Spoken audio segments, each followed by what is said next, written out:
पितृपक्ष में क्या क्या नहीं करना चाहिए। हिंदू धर्म में पितृपक्ष का बहुत विशेष महत्व है। यह समय अपने पूर्वजों को याद करने और उनके लिए श्राद्ध, तर्पण तथा पिंडदान करने का होता है। माना जाता है कि पितृपक्ष में किए गए पुण्यकर्म सीधे हमारे पितरों तक पहुंचते हैं और उनका आशीर्वाद हमें प्राप्त होता है। लेकिन इस अवधि में कुछ ऐसे नियम बताए गए हैं जिनका पालन न करने पर नकारात्मक फल मिल सकता है। इसलिए पितृपक्ष में क्या नहीं करना चाहिए, इसे जानना बहुत जरूरी है। 1. मांगलिक कार्य न करें। पितृपक्ष में विवाह, सगाई, गृह प्रवेश, मुंडन, नए घर की नींव रखना या किसी भी प्रकार का शुभ कार्य वर्जित माना जाता है। यह समय केवल पितरों के स्मरण और उनके श्राद्ध का होता है। मांगलिक कार्य करने से पूर्वज अप्रसन्न हो सकते हैं।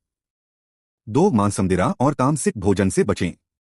पितृपक्ष के दौरान मांसाहार, मदिरा, प्याज, लहसुन, बैंगन जैसी तामसिक वस्तुओं का सेवन नहीं करना चाहिए। यह काल सात्विक भोजन और सरल जीवन जीने के लिए माना गया है। 3. झूठ, छलकपट और दूसरों का अपमान न करें। इस पावन समय में झूठ बोलना, धोखा देना, गाली गलौज करना या दूसरों का अपमान करना पितरों को अप्रसन्न करता है। पितृपक्ष आत्मशुद्धि और करुणा का समय है, इसलिए बुरे आचरण से बचना चाहिए। 4. किसी को दुख न दें। पितृपक्ष में किसी गरीब, भूखे या जरूरतमंद को दुख पहुंचाना बड़ा पाप माना गया है। इस समय दान, अन्नदान और सेवा को विशेष पुण्यकारी बताया गया है। 5. पेड़ पौधों को न काटें और जानवरों को न सताएं। शास्त्रों के अनुसार पितृपक्ष में पेड़ पौधों को काटना और पशु पक्षियों को सताना भी वर्जित है। माना जाता है कि पितृ इन रूपों में भी धरती पर आते हैं। 6. अनावश्यक वस्त्र, आभूषण या विलासिता न करें। इस अवधि में नए कपड़े खरीदना, गहनों का प्रदर्शन करना या अधिक भोगविलास करना उचित नहीं है। सरलता और संयम का पालन करना चाहिए। 7. स्नान और स्वच्छता की उपेक्षा न करें। श्राद्ध के समय स्वच्छता और पवित्रता पर विशेष ध्यान देना आवश्यक है।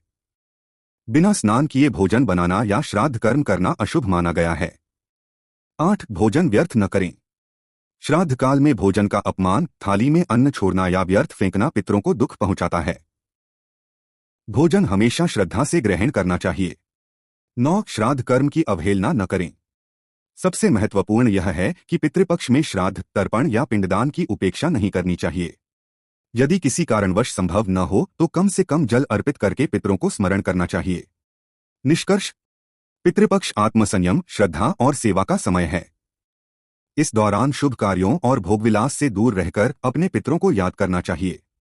धर्मग्रंथों के अनुसार यदि इन नियमों का पालन किया जाए तो पितरों का आशीर्वाद प्राप्त होता है और जीवन में सुख समृद्धि